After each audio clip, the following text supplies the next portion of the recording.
Good evening, ladies and gentlemen. Thank you for coming out on a beautiful Thursday night in the Tri-Cities to hear what promises to be a very enlightening discussion about the latest in healthcare policy and the healthcare of our country and here in the Northwest. On behalf of Kadlec Health Systems, my name is Jim Hall. I'm the Director of Community Relations, and I would like to thank all of you for joining us tonight to hear Mr. Jeff Selberg. I'm sure you'll be very impressed with his talk tonight. A couple of things before we get started. Hopefully you all grabbed a packet of information. In it, it has some of the slides that you will be seeing tonight, but because we wanted to provide you the very latest on the healthcare situation in our country, the slides in here may not match precisely what you see on the screen, so do note that, but there's plenty of room to write down notes and take notes. One other thing, our friends from Charter Communications, Lloyd, Swain, and Nick, are here to videotape tonight's presentation, and there is information in the back. We ask you to fill out an evaluation as you leave, but there's also a box. We will be recording it, and if you'd like to get a DVD copy of this presentation, please mark that box when you leave on your form, and make sure you include your name and address, and we will send that to you. And you might as well include how many copies you would like, because we'd be happy to make as many copies as possible, because we know on a busy Thursday night here in the Tri-Cities that not everyone that wanted to be here could be here. We do happen to have in our midst tonight a couple of our elected officials from the state of Washington, and wouldn't you know it, they happen to be sitting together. They are both members of the Washington State House of Representatives. Representative Joe Schmick is coming to us tonight from Colfax. He represents the 9th District, which includes actually now part of the Tri-Cities in Pasco. So thank you for joining us tonight and making the trip over from Colfax, Representative Schmick. Also with us tonight is Representative Brad Klippert. He is here from the 8th District here in the Tri-Cities area in Benton County. Thank you for being with us. Representative Klippert and his son Mason has joined him tonight as well. So kudos to you, Mason, for coming out and learning about health care tonight. How old are you? You're a sophomore in high school. I'm impressed. We're going to go ahead and get started with our remarks tonight, and I want you to hear from two people before we introduce Mr. Selberg. And the two people that I'd like to hear from you, first of all, is the President and CEO of Kadlec Health Systems, Mr. Rand Wortman. Rand?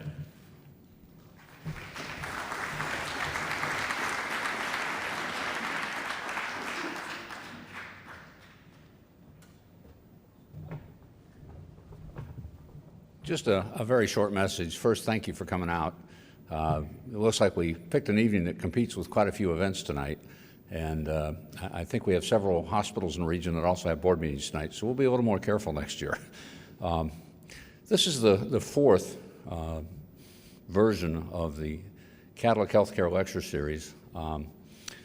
Several years ago, we were talking after I believe it might have been after an Estes Park conference or a Governance Institute conference, and we said, you know, some of these messages would be really great for our communities to hear. And Kadlec's been blessed with a lot of success, and we spend quite a bit of money on educating our trustees and our staff and going to conferences, but there are an awful lot of organizations that can't do that. And there are a lot of community leaders and community citizens that want to learn about healthcare. So we said, let's bring somebody to town, you know, maybe on an annual basis.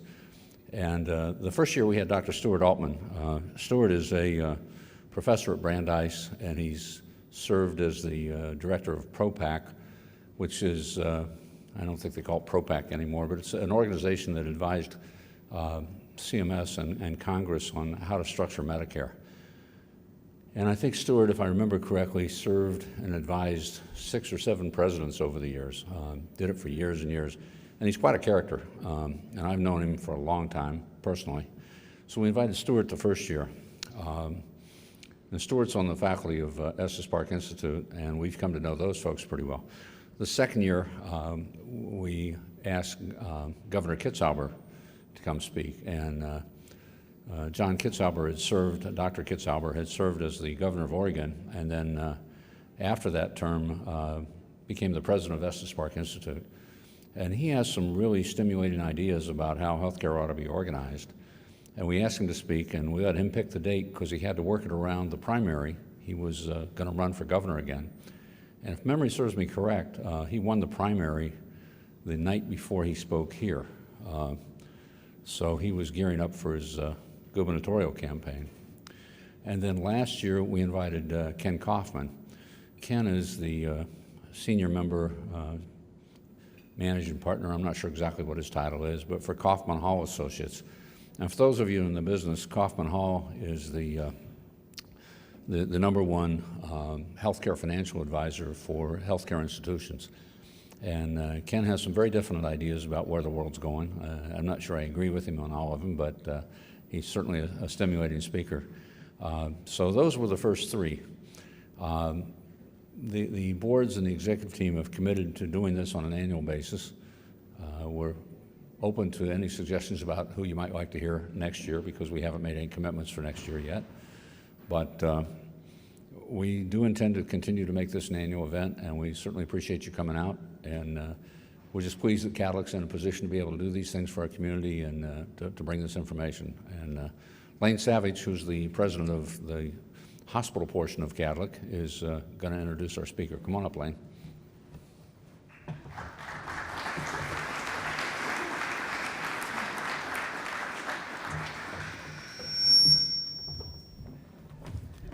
I don't think I did that. Well, welcome. I'd like to add my welcome to all of you and my thanks for your coming out this evening for this presentation. It really gives me a great deal of pleasure in introducing our speaker tonight, Mr. Jeff Selberg. Jeff and I have known one another for almost 20 years. When I first met Jeff, he was the President and Chief Executive Officer of Southwest Washington Healthcare System in Vancouver, Washington, and he had subsequently left Vancouver to join as the leader and chief executive officer of a multi-hospital system in Colorado, and then moved on to the Institute for Healthcare Improvement. For those of you who may not be familiar with the Institute for Healthcare Improvement, it's probably the premier organization in the United States and perhaps in the world dedicated to helping organizations improve patient safety and patient outcomes. Jeff is the Executive Vice President of and Chief Operating Officer of the Institute for Healthcare Improvement, and I think that his topic, connecting health and healthcare, is intriguing. I'm hoping he can help us make that connection. Jeff.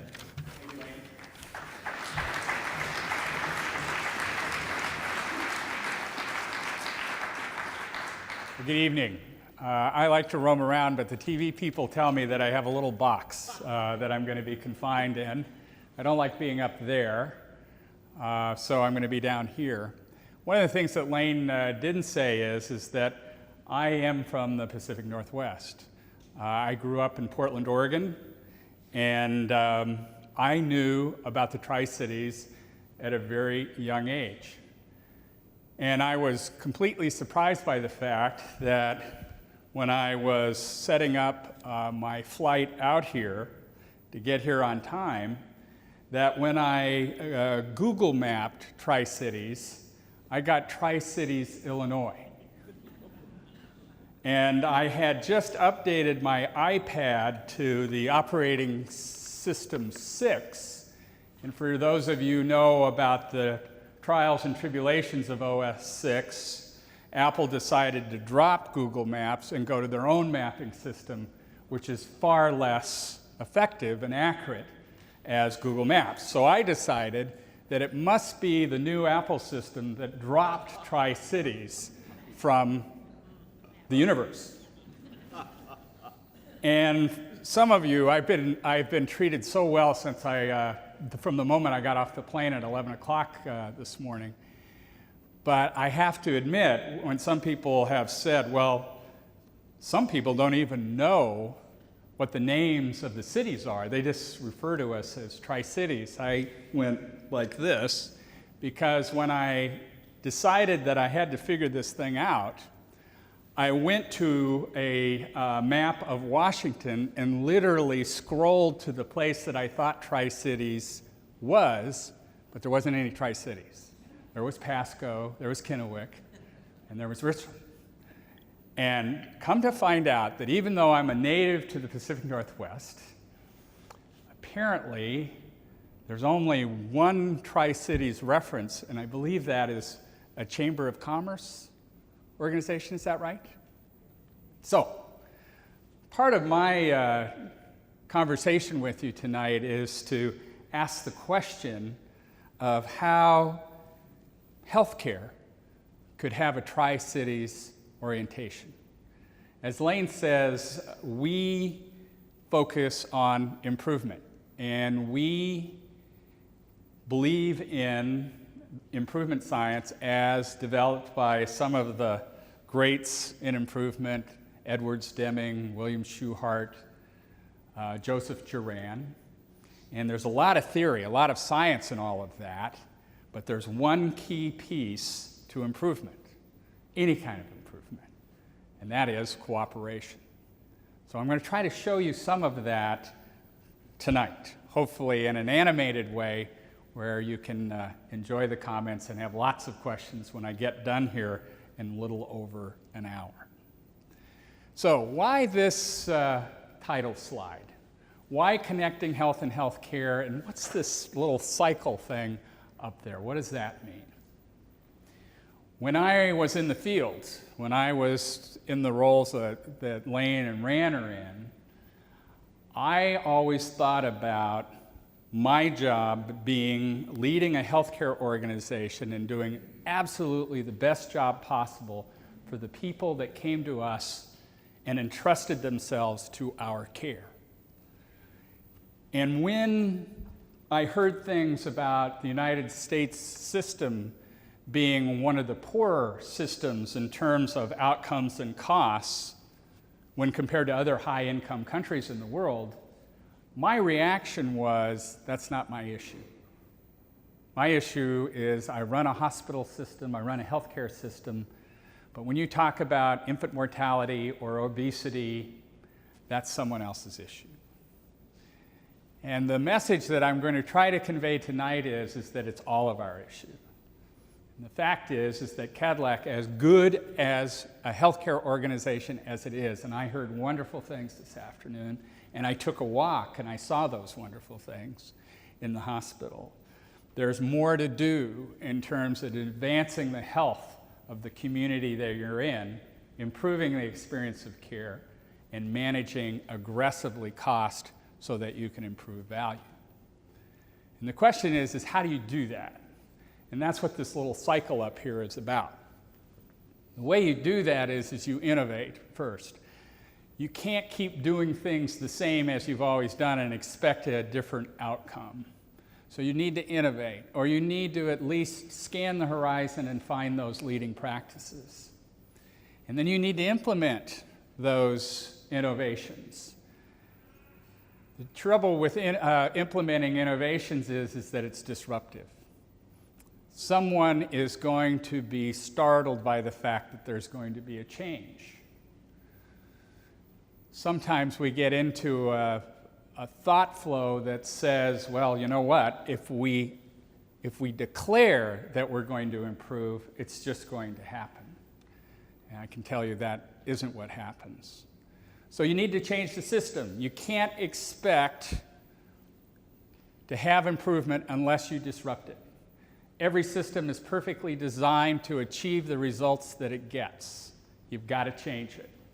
And typically what happens when you change systems is you not only disrupt the systems, you disrupt relationships. And in many cases, not in your case, from what I heard this afternoon, leaders will step back and say it's not worth the disruption. And improvement does not happen. So I want to talk, as we work through a number of different issues, on this journey that we're going to take together, the opportunity to disrupt and improve through innovation. Now, I was a little disappointed with this, this next slide in that you can't read it. The video, I think, will do a better job, but this is essentially an overview of IHI. IHI was established in 1992 by Don Berwick. Many of you know Don. He's a pediatrician. He trained at Harvard. He was part of the Harvard Community Health Plan. And he had a dream. He had a dream that healthcare could be improved, and it could be improved using improvement science. And until July 2010, he was the chief executive officer of IHI. And in July 2010, he left IHI to become the administrator for the Centers for Medicare and Medicaid, CMS. It was a recess appointment, which meant that he had a limit of 18 months and then had to be confirmed by the Senate. The Senate refused to confirm him, and he resigned his post last December. But in those 18 months, he had quite an impact on a very, very large, balkanized federal organization in terms of proving the point, in terms of innovation and improvement. When Don left, the chief operating officer, Maureen Bisignano, took over. She had been with IHI for 17 years. And she turned around and said, "Jeff, why don't you take my role as the chief operating officer?" And I've been a kid in a candy store ever since. So what this slide is trying to say to you is that our mission in life, the reason for our existence, is to improve health and health care. Our vision is that everyone in the world receives the health care they deserve and achieves the health status, a level of health that is possible, that we do it in partnership with like-minded organizations, and we do it across the world. And the way we do it is that we build will, we develop ideas, and we execute in partnership. So, our philosophy, our platform for improvement, is first thing is to believe that it can happen. It's very easy, I think we all feel it in healthcare. It's very easy to get cynical. It's very easy to get pessimistic. It's very easy to feel victimized by what's going on. That's not leadership in our case. We think we've got to build will, hope, and optimism. I heard something about Rand today. I hope the staff doesn't mind me repeating it. They said he's so transparent with the board at Kadlec, it's painful. And I thought, right on. Because I've said in sessions like this that transparency is critical, and you should do it until it hurts. Why is it so important? Transparency is for learning. It's not for judgment.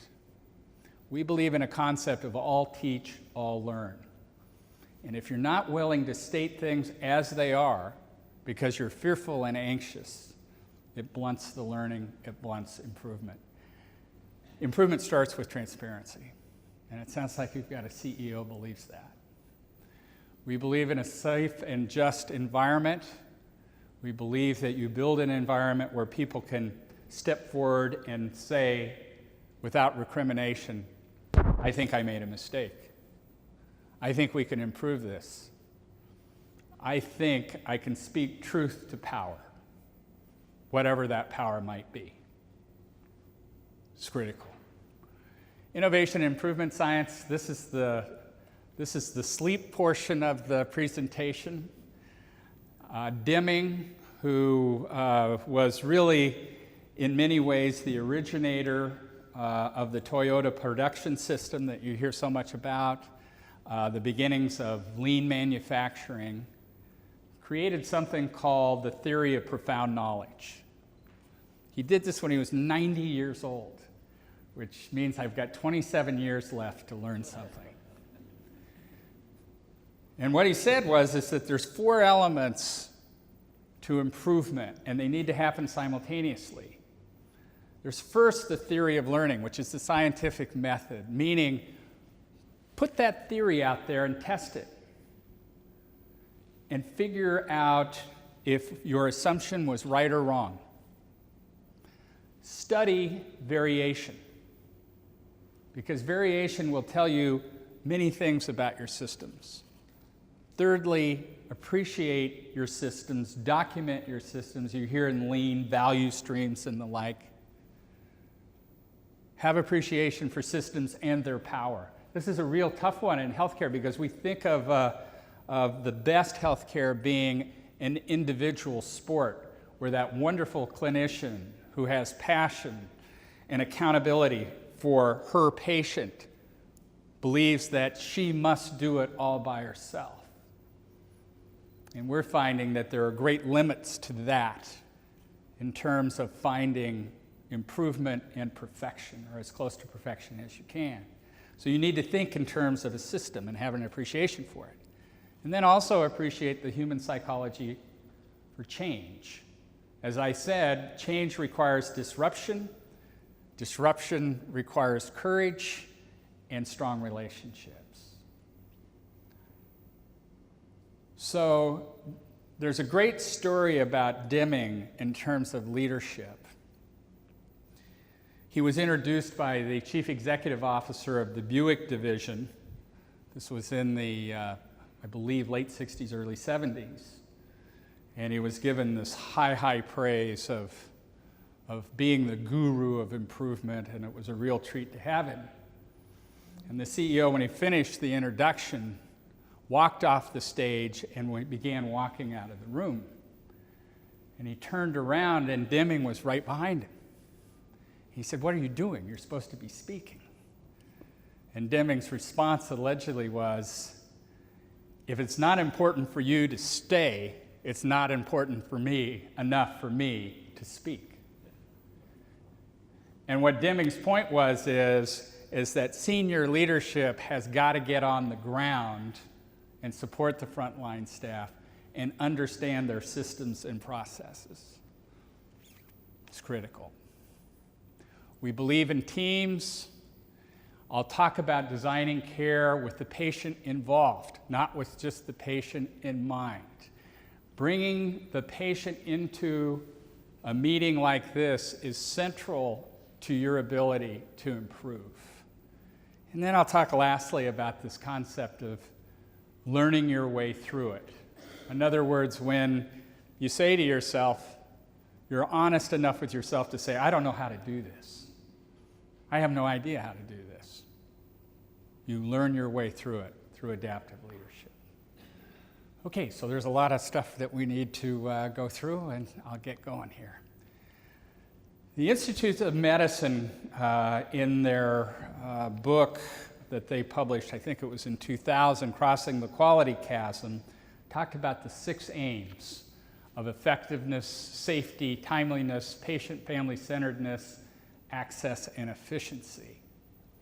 And we at IHI adopted the 6 aims as our core focus. Just this year, they came out with a new framework, I think a much improved framework, because what they added was, well, there are different types of care. There's preventative, acute, and chronic. There is the issue of care coordination across those modalities.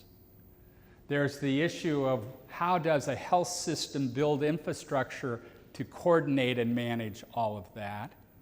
And there is the cross-cutting dimensions of value and equity.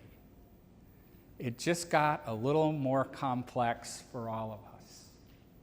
So the question for you who are committed to health and healthcare here in the Tri-Cities is, how are you living this out?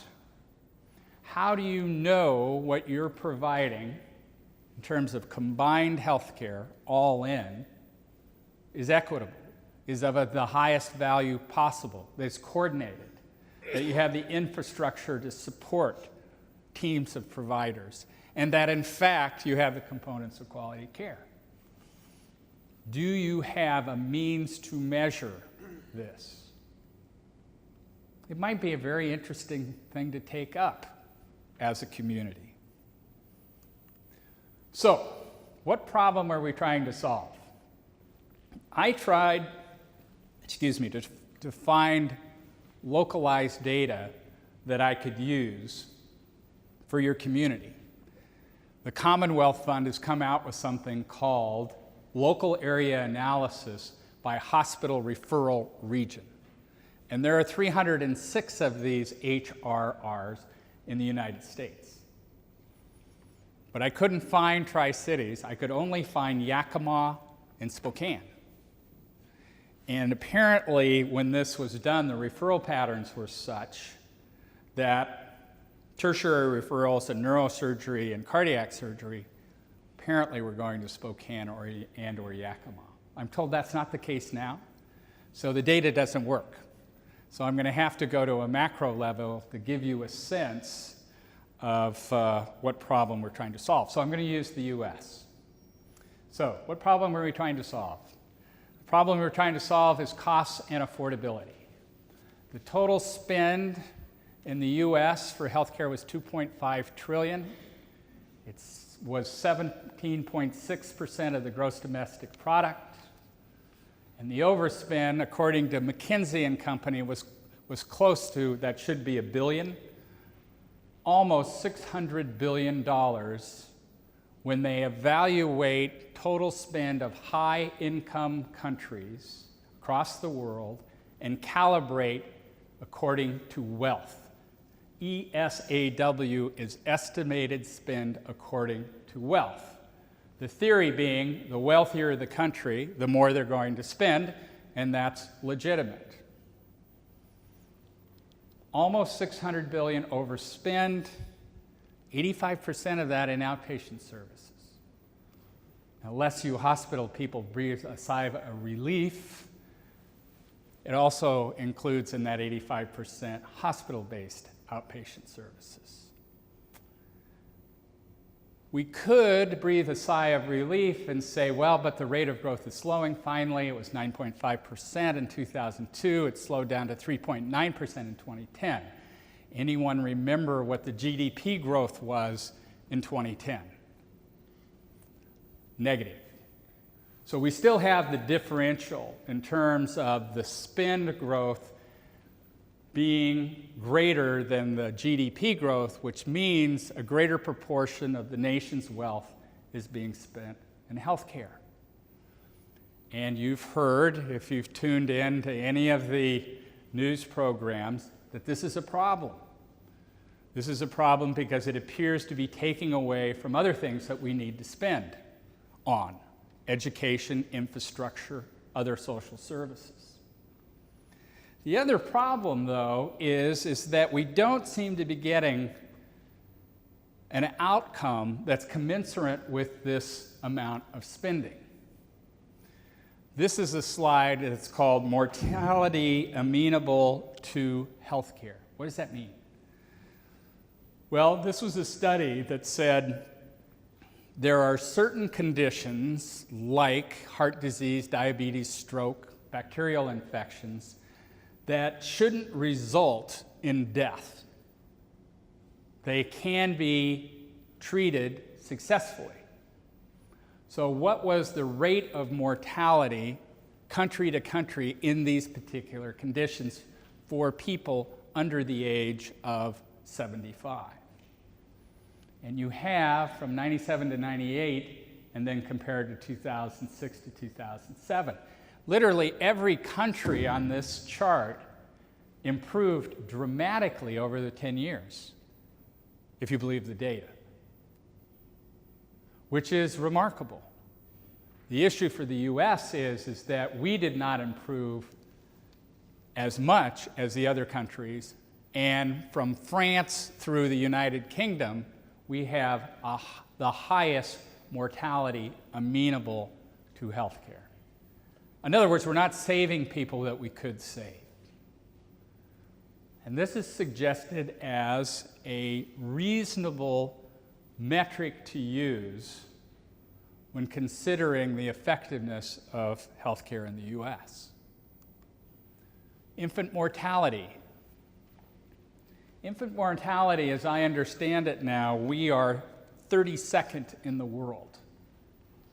In other words, there are 31 countries that have a lower infant mortality rate than we do. The other big issue here is the disparities issue. The infant mortality rate for African Americans in Philadelphia is 5 times the national rate. African American infant mortality, which is measured from live birth to 1 year old, is abnormally high. And yet we have the best neonatal intensive care units in the world. We have more beds per thousand than anyone else in the world. Is it possible that we're allocating our resources in the wrong place? One could ask that question.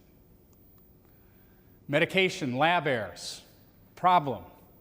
With these countries, ours is the highest. So where is this money being spent? Well, if you look here, and this is in billions, when I started in healthcare, and a few of the geezers in the room along with me, inpatient care was more like 35 to 40%. And you can see it's much lower. Outpatient care is $1 trillion now. That's where the bigger expense is. So, what are the solutions? I think you could say that if you take our entire population in the US and you take the entire spend and you say, what are we getting from a systems result in terms of health and healthcare? We're not getting particularly good value. That is not to say that there are many of us individually that get terrific care when we need it, and where we need it, and how we need it. But we're looking at this in terms of a system and the system's performance. Now, there may be many of you saying, I don't know that that's relevant. But just bear with me here. So, the solutions. McKinsey does a report every 2 years. And last December, they said this as part of the solution. The combination of a reimbursement system that pays for value over volume and a population of consumers that make value-based buying decisions could drive improved performance within the system. So what does that mean? What does all this jargon mean? Well, fee-for-service has served us individual professionals and administrators and organizations very well. The more volume we generate, the more revenues we generate, the more margins we generate. The more margins we generate, the more we can reinvest to improve and expand services. That was the whole idea. Again, for us old people, there was actually a program called the Hill-Burton program that was instituted, I believe, in the late 40s or 1950, that actually gave grants to build hospitals. Access for acute care was a very big deal then. And fee-for-service was thought of as the way to perpetuate development. But the issue is if you're paying for a lot of stuff and you're not getting a high value outcome, should you really have to continue to pay that way? So why don't we bundle the payment? Why don't we create some kind of incentive for clinical and functional outcomes per conditions, and let's pay that way? And there are any number of approaches to bundled payment that are being tested now. There's also this thing called capitation. So group health, I know, is prominent in the state of Washington, Kaiser Permanente in California, where you pay you get reimbursed for each member on a capitation or per month basis. Now what's interesting about that is, how do you find the sweet spot as a patient? So you have over here fee-for-service, and you say, boy, I hear overuse is a real problem. It's dangerous. 30% of what's done is pure waste. I don't want to be cared for by someone who has an incentive to provide me treatment that I don't need. Over here, capitation. I would never go and submit myself to a system that has an incentive not to care for me. Where's the answer? I think we're still struggling with that. We're still trying to find the answer. So, what does McKinsey also say about, well, we've got answers here. We've got to create an informed consumer who can make discerning choices. That requires transparency and really good data put together in some way that it's understandable.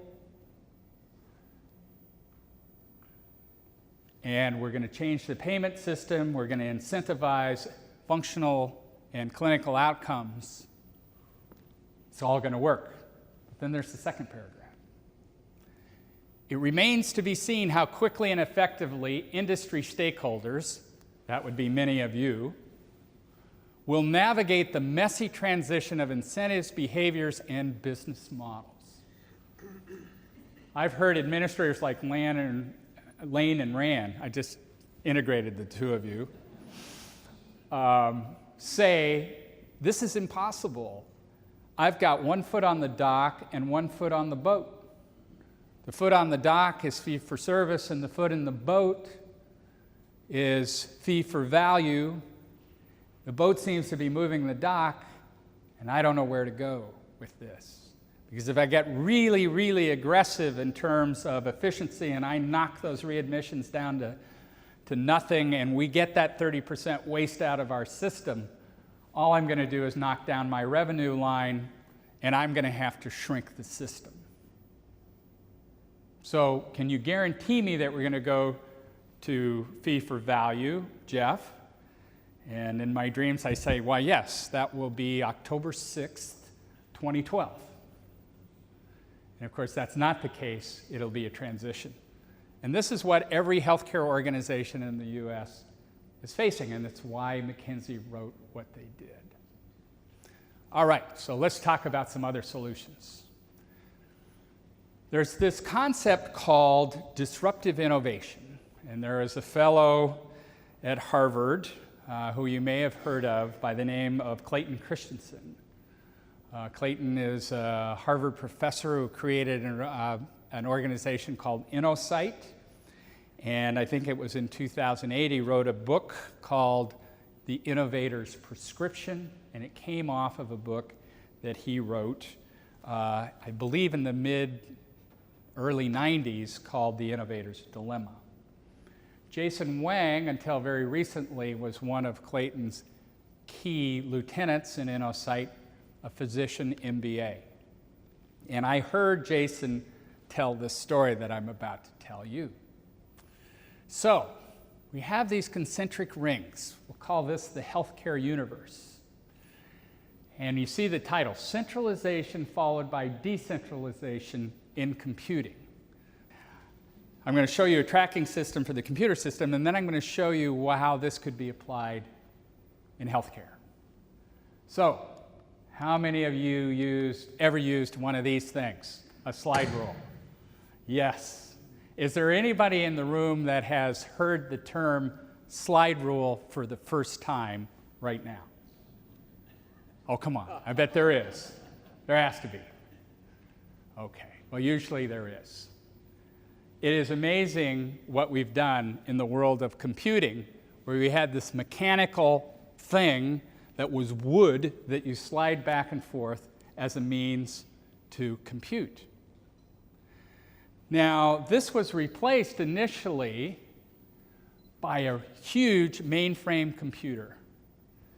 And there were a number of us in the 60s when we took computer science that would figure out our punch cards, and we would take it to the mainframe and submit the stack of punch cards and hope that those cards are in the proper sequence so that we could get some arithmetic calculation that we already knew how to do longhand. Right? When the mainframe computer was first invented, there were about 5 people in the US that knew how to run them. This is a dramatically centralized approach to technology, and that's how it started. Well, what's happened? Well, I think we all know the story. We went to a mid-sized computer, we went to a desktop, we went to a laptop, and then we went to the smartphone. Now, along the way here, between the mid-sized computer, the desktop, and the laptop, there was an organization that was Boston-based that was the leading computer manufacturer in the world. Digital Equipment Corporation, DEC, the leading computer manufacturer in the world. Not IBM, DEC. And in 1984, the CEO of DEC said the following words: "There is no place in the home for a computer." By 1992, DEC no longer existed. And what Clayton Christensen talks about is, was that CEO stupid, dumb? How was it that the leading computer manufacturer in the world, and before their demise, their executive leadership was considered to be the leading executive leadership for computer manufacturing in the world, how did they all of a sudden become so stupid? And Christensen's belief in terms of his theory of disruptive innovation is that they weren't stupid. They just could not make the shift. They were used to working with highly technical-oriented people in IT shops in large and mid-sized organizations. The idea of going to someone like me who has no clue about computer science and operating systems just didn't, quote, compute for them. And even though when they realized there was a place in the home for the computer, they couldn't jump the curve. They couldn't figure it out. And by the time they did figure it out, it was too late. So what does this have to do with healthcare?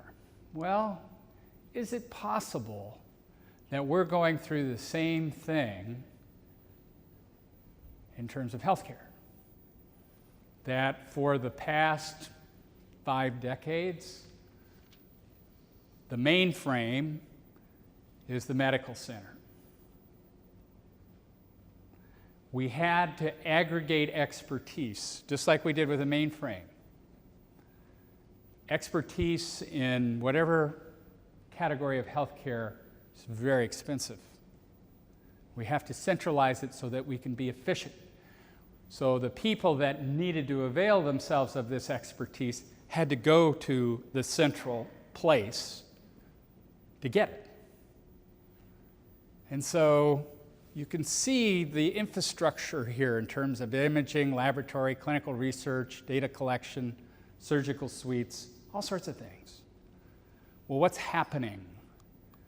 Well, when I finished graduate school in 1974, I went to Phoenix, Arizona, and the year before I got there, Wally Reed had opened the first outpatient surgical center across the street from Good Samaritan Hospital.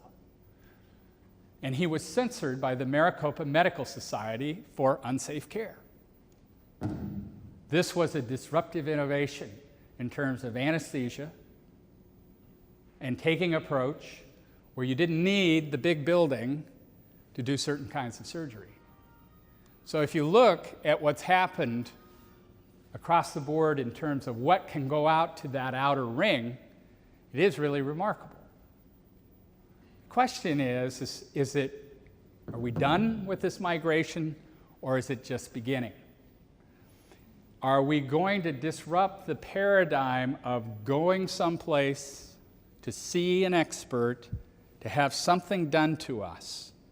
Are we going to break that paradigm and say, you don't have to go anywhere, we'll bring the expertise to you, and you'll be able to utilize this expertise on a virtual basis to take care of yourself?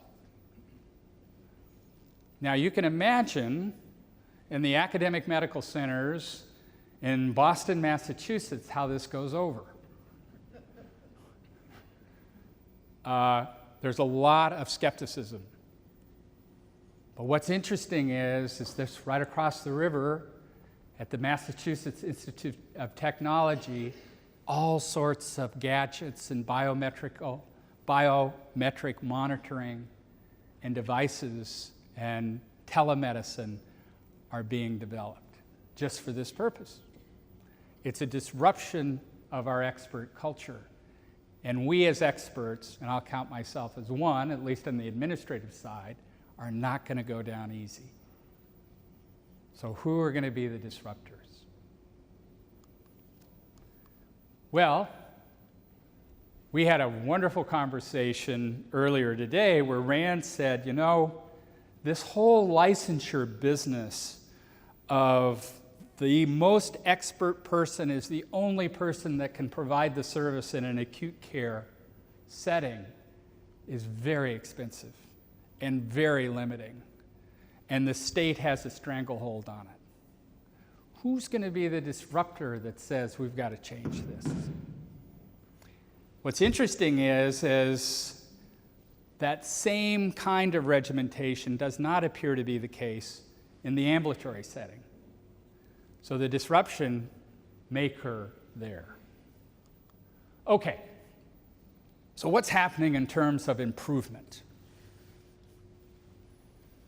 I want to talk about some really fascinating stuff that we've come across in different areas of the country. I want to talk about Alan Morris, who's a pulmonologist and intensivist that's done some stellar stuff in terms of ventilator management in Intermountain. We'll talk just very briefly about what Emory has done in terms of their orthopedic hospital, and Tony DeGioia has trumped them in terms of building a full cycle of care from diagnosis to full functionality or optimal functionality for joint replacement.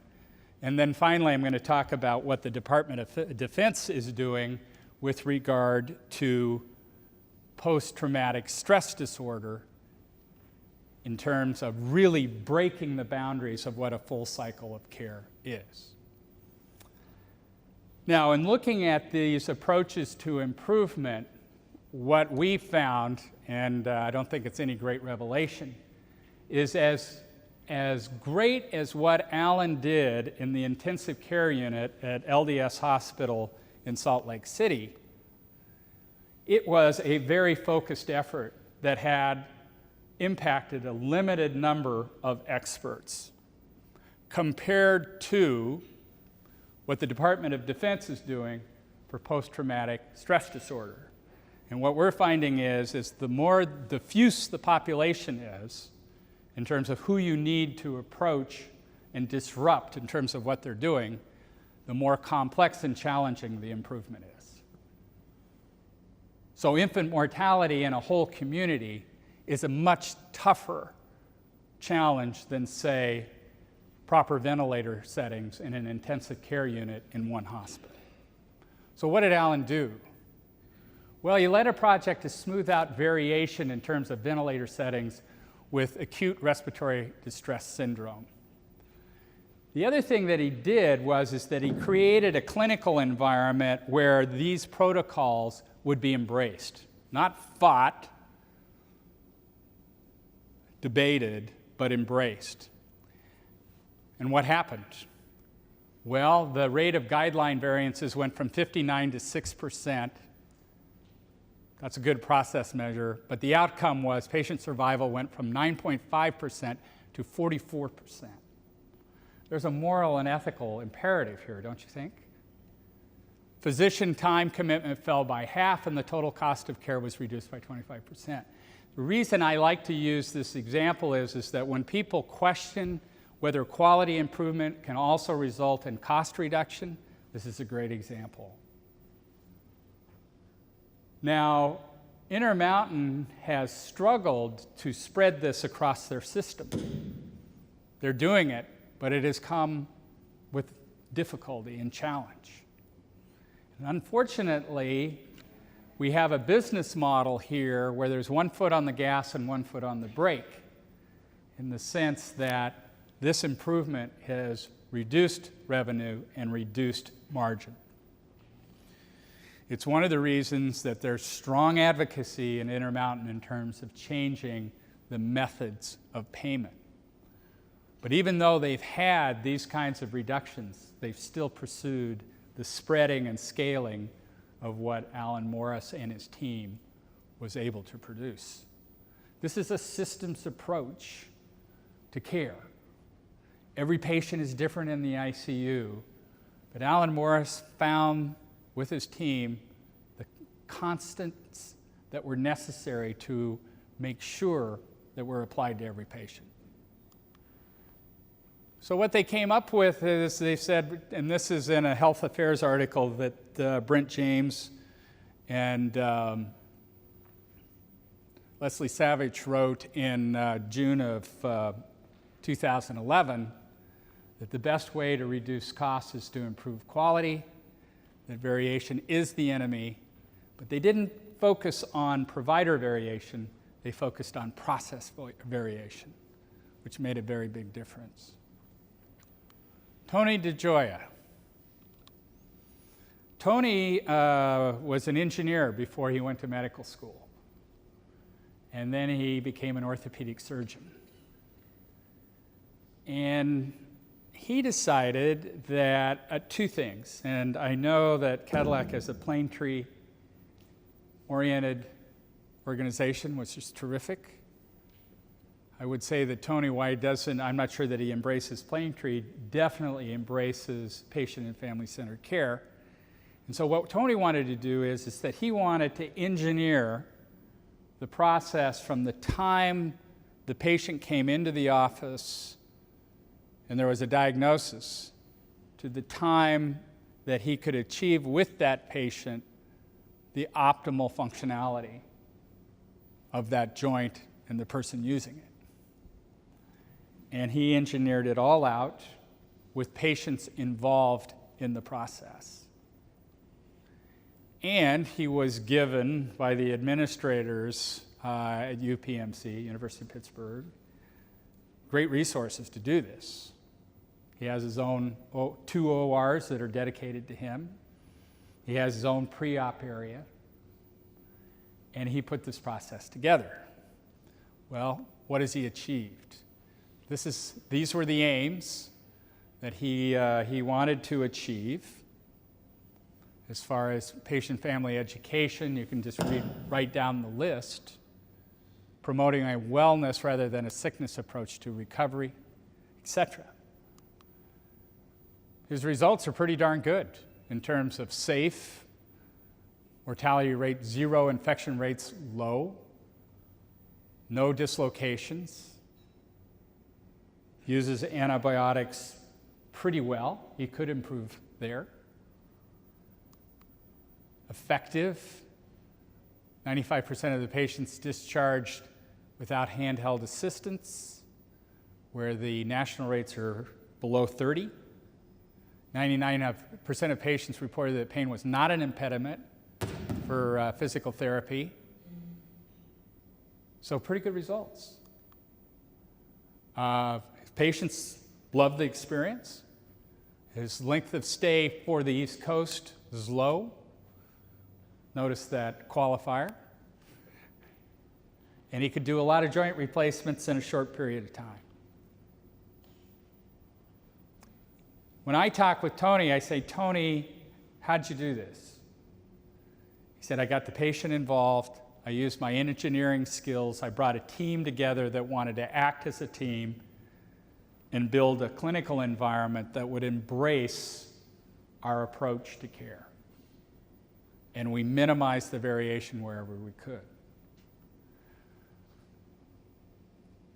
Tony has struggled mightily to have this approach be embraced by his colleagues at UPMC. And in fact, while he'll always try with his orthopedic colleagues, he has moved to other clinical departments, OB being one, to help out. apparently never a prophet in your own department. And it's of great angst that he hasn't found a way to spread and scale this. So that's the whole story. Now, my favorite. I think you all know that post-traumatic stress disorder is a very significant problem in the U.S. military. So much so that the Department of Defense requested that the Lean Management Institute at MIT help them out with some type of engineered approach to deal with this disorder. The reason that I'm so enamored by the work that DoD and MIT is doing is look at what they have defined to be the full cycle of care. They start here in terms of recruiting the soldier, training the soldier, then deploying, coming back from deployment, reintegrating, and redeploying. What they have found is, in the limited work that they've done, is that 3 deployments should be the absolute maximum that any human can manage. And then they talk about final reintegration to the civilian population and the interface that needs to happen between the Department of Defense, the military hospital system, and the Veterans Administration. And interestingly, while you would think there would be no thresholds to overcome there are many that have to be overcome. But look down here in terms of processes throughout the life cycle. This word resilience, prevention and resilience, building resilience. I love the word resilience so much better than the word wellness. How could we utilize the word resilience in terms of chronic disease, for example? So they've created something called the Comprehensive Soldier Fitness Approach. Identification for this injury, this disorder, is very, very difficult.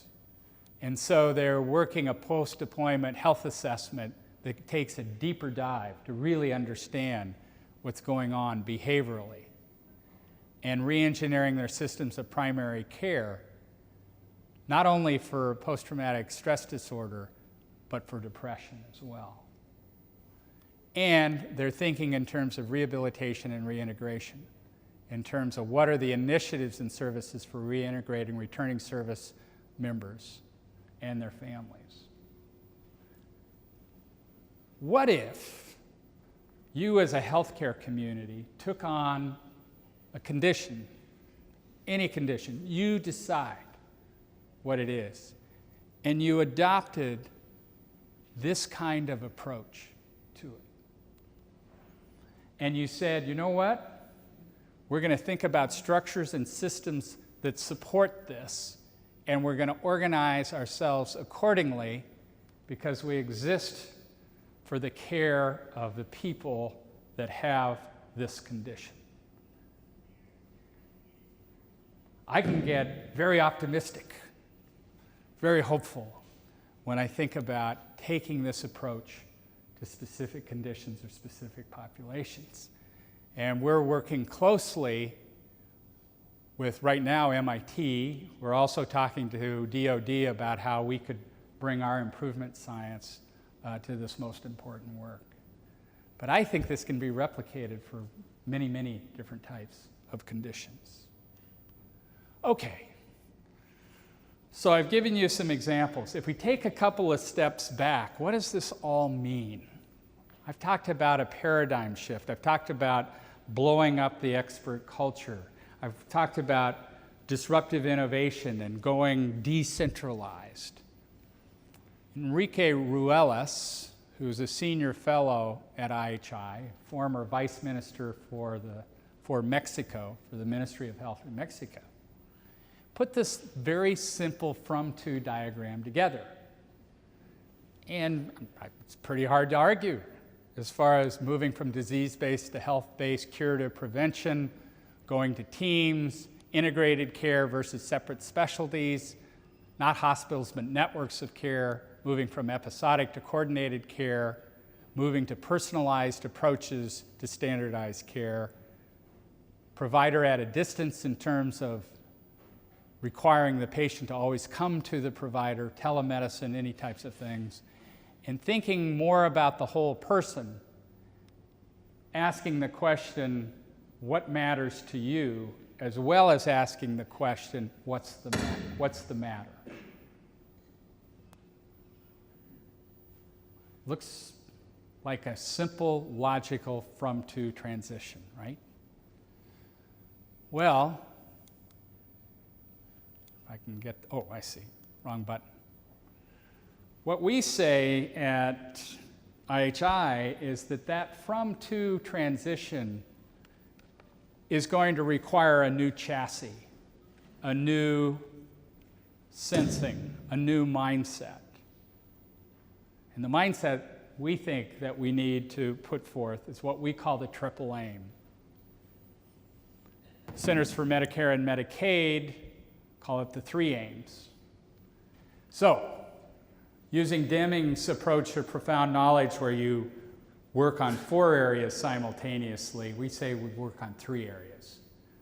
So we want to simultaneously, in a community, improve care for individuals, advance their health as a population, and do it at lower per capita costs. Triple aim. And I think a question for all of you is what kind of data set would you put together to say, well, here's where we are now in the Tri-Cities area? The Commonwealth Fund has their methods, their metrics, there are others. It'd be interesting if you could come to terms with how you measure this in your community. John Moore. John Moore is a young, abrasive, you kind of want to hit him. And the reason is that he's very singularly minded about how things need to change in healthcare. John was an ophthalmology resident at Johns Hopkins. I think it was his 2nd or 3rd year. He stopped. He stopped because he hated the paternalistic approach that he was told to take with his patients. He said, there's got to be a better way, and he quit. And he wound up in the media lab at MIT creating something called collaborhythm, which is a systems architecture to figure out how the patient can be empowered. So he says a healthcare delivery system, one where patients are empowered to become active participants and where doctors and other health professionals are transformed into real-time coaches. Does anyone use Siri on their iPhone? Oh, a few. I don't use Siri. I hate Siri. Not because she isn't functional, I just don't like her voice. But I'm told now that there are applications where Siri is going to sense that and change her voice to something that I like. I won't go into any descriptions, but this is really amazing, isn't it? This concept of an avatar, a coach, a virtual coach.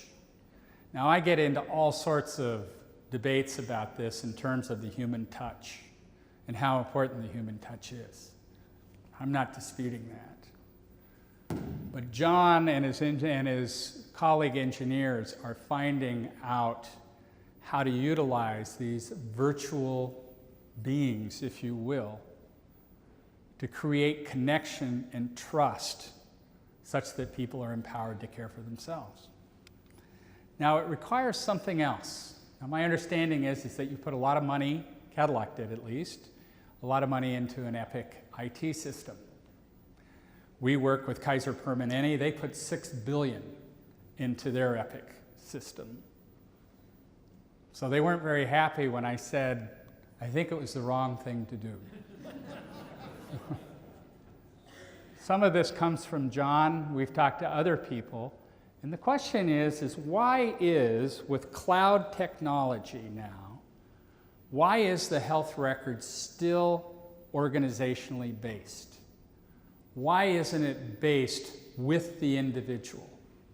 The individual doesn't need to buy a computer or a server or all this big systems architecture. All they need is a smartphone or a Nexus 7 or an iPad or a Samsung whatever. So let's just play with that for a little bit and ask ourselves, well, what would this look like? What would this health record look like? Well, obviously, our patient is enveloped in the technological cloud and has data, information from hospitals, care that received from hospitals, and also care from all the other healthcare organizations. Well, that sounds pretty good, but what about some other stuff? What about if we could interconnect all of this and build some algorithms that tells the patient what it all means? What should the patient be doing as a result of all these things? So it's not just a record that has information. It's also a record that knows how to utilize the information on behalf of the patient. A smart record. But this seems a little incomplete. How about what happens at the fitness center? What about home telemetry? What about the grocery store and financial services? What if you could integrate all of this together? And you had an avatar that was trusted by the individual. No human touch, right? Probably couldn't work. So I've tested this theory on some people at IHI. You might imagine there's some fairly smart people at IHI, but they're human beings. And I talked to the oldest person at IHI, not me. I'm close, but not quite. Outstanding individual, physician. And he said to me, I could never do that. And I said, why? He said, because they'll know when the fascists take over, they'll know where to find me. And he was serious. So I said, Don, do you carry a smartphone? Yes. Does it have, back to Google Maps, have Google Maps on it? Yes. They found you. Interesting, isn't it? This would have to be purely voluntary. It couldn't be mandated, no way. So then I talked to one of the youngest people at IHI, very bright, smart. And she said to me, I hate the grocery store. And I said, why? Because they will know that I eat chocolate. The harsh critic, I will be judged. And that's how records, academic transcripts, these kinds of things, that's how we think of them. That's our sensing of them. What if it was an assist? How could that be an enabler? I think we'll see this. I don't know that it'll be in my lifetime, but I think we'll see something like this. In fact, General Electric and Microsoft are trying again in a joint venture to do this. Google tried and failed. So it is a very significant disruptive innovation that just doesn't have a market yet. And Clayton Christensen says it will take time before it happens. Okay. So we've got all these solutions in front of us. Why isn't it happening? Or maybe it is happening, it's just not happening fast enough. So what are the challenges that we face to improve health and healthcare? What challenges do we face to spread and scale the Alan Morris's solution, the DoD approach? How do we do that? What are the challenges that we need to overcome? Well, this is going to take me a little time to describe. And I mentioned when I started that I was going to talk about this concept of adaptive leadership. So Clayton Christensen talks about, as others have, something called a product life cycle, okay? And what I've done here is I've said, you know, I think the product, we'll call it the clinical model, is episodic care. It has a business model that supports it called fee-for-service. And the infrastructure that supports both can be segmented. In other words, the hospital can have its record, the physician office can have their record. They don't have to really talk with each other. And a lot of us have done really well with this model. I mean, it's just taken off. If you think of the vertical axis as just kind of a euphemism for viability. Higher on this, more viable. Lower, less viable. And so you could say that we're somewhere here, because what's happening is that we're getting less fees for what we used to do, or what we do now, we're getting less than what we used to get. That's what I wanted to say. And what this is suggesting is that maybe it's going to fall off, and there's going to be an inflection point where those of you that really love this model and want to stay on it and say, our leadership challenge is to optimize this model. Let's figure out how we can generate more revenue.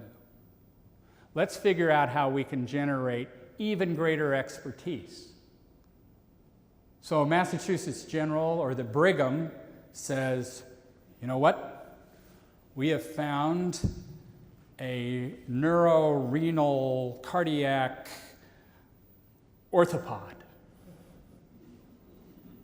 And there are 16 patients in the world that need this quaternary specialist integrated expertise, and that's where we're going. It's a little bit of an overstatement. But in fact, when you're on this curve, you think about improving, enhancing your expertise for a progressively less or smaller part of the population, because that's what you're used to doing. Think about, let's take Kadlec. When did you start cardiac surgery? When did you start neurosurgery? What are you thinking about in terms of the next steps, in terms of building a clinical expertise that allows you to keep patients here in the community? That's called optimizing the current model.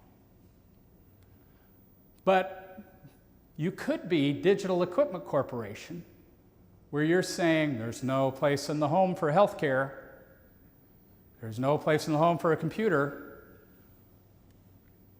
and you get down here and you go, wait a minute, something's happened.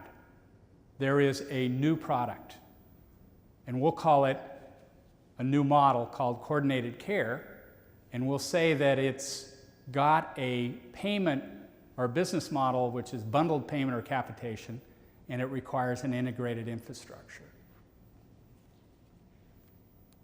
This here is the adaptive challenge. This here is when your leadership, your boards, your executive leadership, your clinical leadership says, do we keep trying to move up here, or are we going to jump the curve and build competency here, even though we're not absolutely sure that this is going to take off? But we think we can generate greater value for the community that we serve. Let's make the leap of faith. So you've heard probably at Estes Park, Ian Morrison, who we attribute some of these curves to, along with Clayton Christensen, talking about jumping to the second curve. And that's what this is all about. But there's a third curve. And that third curve gets to the John Moore approach, where you've got a patient-based record that's integrated and it's smart, and people are empowered to care for themselves, and we'll call it the patient-directed, population-based clinical model. But to date, no one has figured out the business model for it, and until the business model is created, it's probably not going to go anywhere. But somebody will, sometime. And the technology is already there in terms of the cloud technology. Now, when I put this together with Alex Anderson, my young research associate, technologically based, smart guy, I said, Alex, we've done it. Look how symmetrical this is. This is a beautiful graph. And Alex said, yeah, but it's a lie. Because in actuality, the graph looks like that. So Rand and Lane and your medical staff leadership and your board is going, well, wait a minute. Yeah, we had a down year last year, but look, it popped back up. What's this stuff about a second curve? You don't know. And then this thing, this coordinated care thing, I heard about bundled payment in 1980. What are you talking about? It's not going to happen. The community needs us. They have to pay us. And this thing, this patient-directed thing, I can't get my patients to comply to their 16 medications now. Whatever makes you think they're going to take responsibility for their conditions? And this is what you face in healthcare. And so the question is how do you move from a leadership model where you continue to do what you know how to do? We know how to become progressively more expert. We know how to provide care within the walls of the hospital. We know how to build hospitals. We know how to expand ORs and cardiac cath labs. Coordinated care? With who? It's going to require a whole new set of beliefs and behaviors, relationships, and your customers may be very different. DEC could never make the transition to a retail market. Can you make the transition to working directly with populations, with communities? And how do you learn how to do it? Well, one thing that we've realized, and it's epitomized by the green line, is that you need to follow the patient. The closer you are to the patient that you're serving, the better you're going to be able to cope with all this change. Now, the key is that you are serving the patient and their needs as opposed to perpetuating your clinical model and forcing them to conform to your needs. That's a big shift. So, I want to talk about two very important people, before I wrap up. Gilbert. Gilbert is a paraplegic. He shot himself in the spine when he was 18 years old. He's now, I think, almost 40. He has a full-time job in a hospital. He is in a wheelchair. The first time I saw Gilbert, first time I met him, is he was speaking to 300 healthcare leaders in a room much like this. And he thanked them profusely for the care that he had received. He said, I've got two issues that I need to bring to your attention. One issue is that I got a flat tire in my wheelchair. And the murmurs through the room, I thought the same thing. I didn't know that wheelchairs could get flat tires.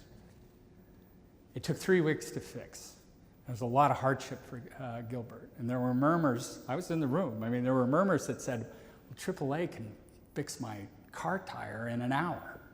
Why did it take us 3 weeks? Well, there's durable medical equipment, and there's requisitions, and there's evaluation of the benefit. 3 weeks. But he said the second problem, the second thing was a more deep concern, a significant concern. Because he's paralyzed from the waist down, he has to catheterize himself to void. And the system that was caring for him had a benefit. They read from the benefit from the payer that he would be limited to 17 catheters a month, which meant that he had to reuse them, right? He has a full-time job. Where does he clean this catheter? Well, he would try to clean them in the sink in the men's restroom, which he said was humiliating because as he's cleaning the catheter and people are going in and out, he'd just stop. He talked to his care provider who suggested to him that perhaps, literally, this was what he was told, that perhaps he should microwave it in the cafeteria. He didn't do that. But he was asked, he said, you know what? I am on Cipro, which is a very strong antibiotic, most of the time for urinary tract infections. I'm admitted to the hospital at least once a year, if not twice a year, for those infections.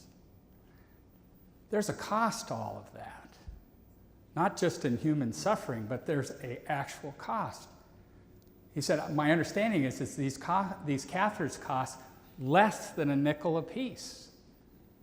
Why wouldn't you give me unlimited catheters? Now, a tribute to the organization that was listening to him on break, there were probably 30 people that rushed the stage. And they wanted to make sure they were going to solve the problem with him. And they did. It took them a while. It took them about a month or two to figure out the whole benefit thing. And they said, this is silly. It's costing us a ton of money to have this limitation. We're not caring for him well. Why? Who made this decision? And they couldn't ever find out. But only when Gilbert told them of his situation did they get the sense of it. Now, a medical director, an administrator, a board chair, a chair of a quality committee could tell that story, but it would not have the transformational impact that Gilbert had on that team of 300 leaders. That's why I think getting the patient in the room is so important. You can say, well, there's only one Gilbert, and he is a very special human being. There's no doubt about it. But I will guarantee you there are very special human beings in the Tri-Cities area that can do the same thing for you that Gilbert did for that organization. The second person is Christian. Christian was an aeronautical engineer for Saab, a Swede, who had end-stage renal disease. He came in and he declared to his dialysis nurse in the dialysis center, I no longer like your bacteria. I get sick with your bacteria. I want to dialyze myself. Teach me. And the first reaction was, well, you're not smart enough to know how to do this. And he said, well, I beg to differ. I'm a pretty smart guy. So a very courageous nurse said, I'll teach you. Taught him. He dialyzes himself, which means he can dialyze himself as many times as he wants at the time he wants. Instead of dialyzing himself 3 times a week, it's 5 times a week. The woman that is with him, if you can see the picture, it's pretty faint, is an 82-year-old woman that said, if he can do it, I can do it. And they taught her. Now, before this revolution happened in this dialysis center in a small town in Sweden, the patients were in their beds or in their chairs, and they were pretty sedate. There was a minimal amount of activity because after all, you're being dialyzed and you're sick. This is how the center looks now.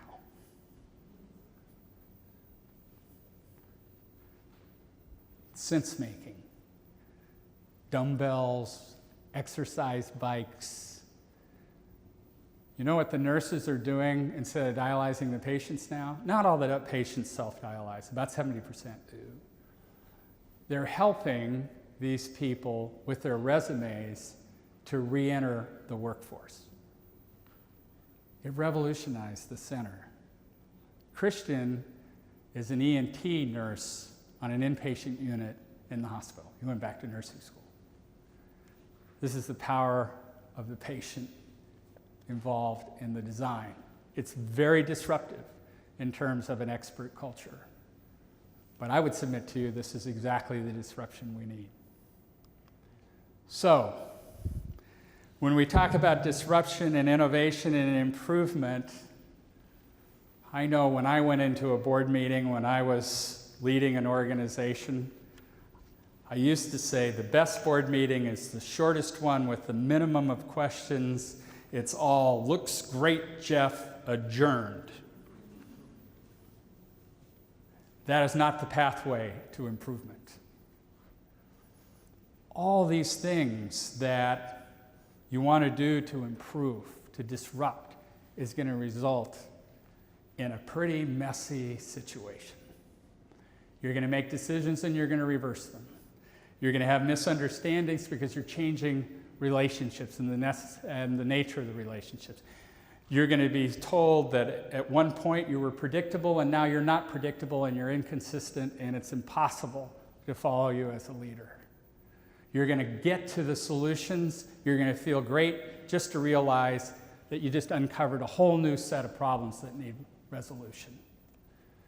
And most of the time you're going to feel like things are out of control. Who would like to sign up? But this is what improvement is all about.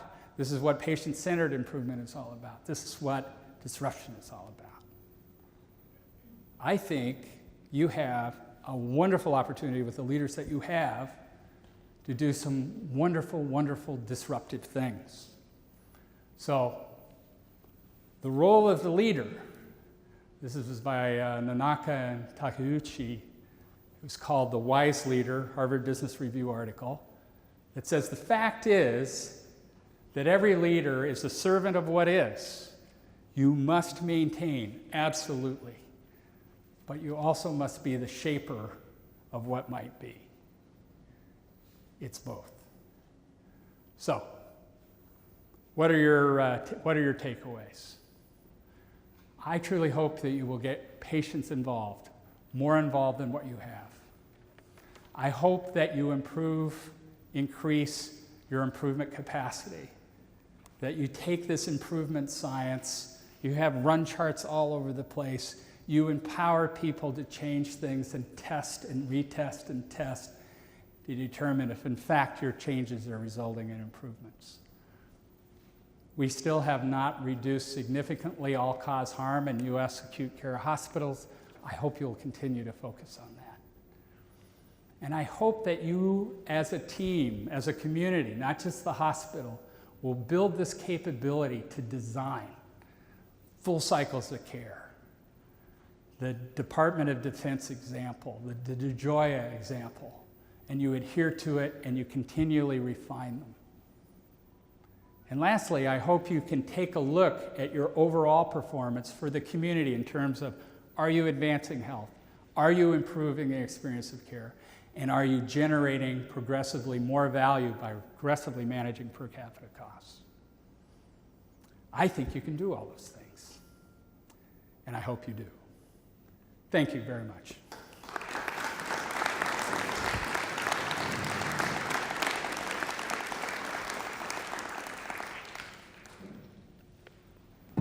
I think we have time if you want to come up and ask a question for Jeff. For those of you who have to leave, I hope you have an opportunity to fill out your questionnaire and your evaluation. If you'd like a copy of the DVD, make sure you have your name and address on that as well, and we'll mail it to you. But if you have a question for Jeff, I can bring the mic to you, or we have a microphone over here in the front. Feel free to come up and ask a question for a couple of minutes.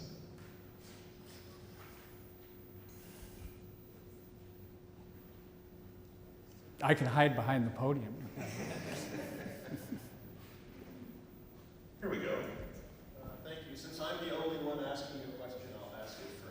Oh, terrific. I'm here tonight as that other side of the medical industry, a patient.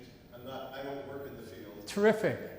Let me ask you a general question that you really didn't touch on, but you might know about, the historical nature of our insurance system and our idea that, number one, education is not only mandatory, it's free for children through high school. Mm-hmm.